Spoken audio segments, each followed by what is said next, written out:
घेई घेई माझे वाचे गोड नाम विठोबाचे.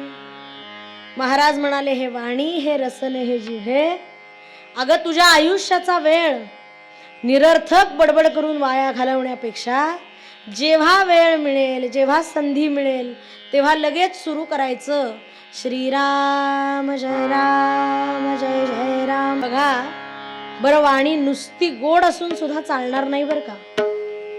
शास्त्रकारांनी वाणीचे 4 दोष सांगितले.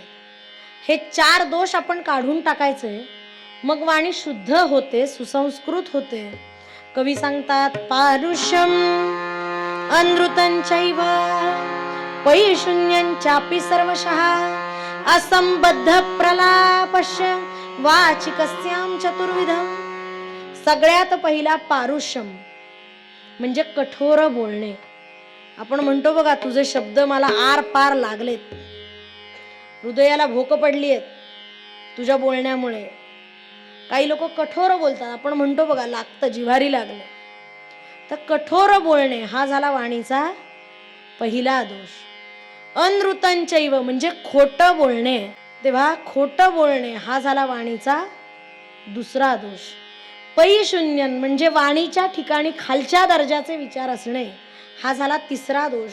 आणि असंबद्ध हा असंबंध भाषण करणे हा झाला वाणीचा चौथा दोष.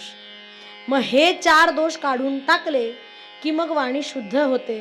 तुम्ही बघा, ज्याची वाणी रसाळ असते, गोड असते, असा माणूस कुठेही जाऊ दे, हो कुठेही जंगलात जरी जाऊ दे, खडकावर जाऊ दे, तरी तो 4 माणसं गोळा करतोच.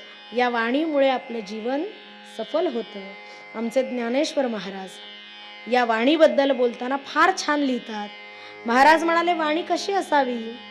साच आणि मवाळ, साच आणि मवाळ, साच आणि मवाळ, मी तुले आणि रसाळ, शब्द जैसे कल्लोळ अमृत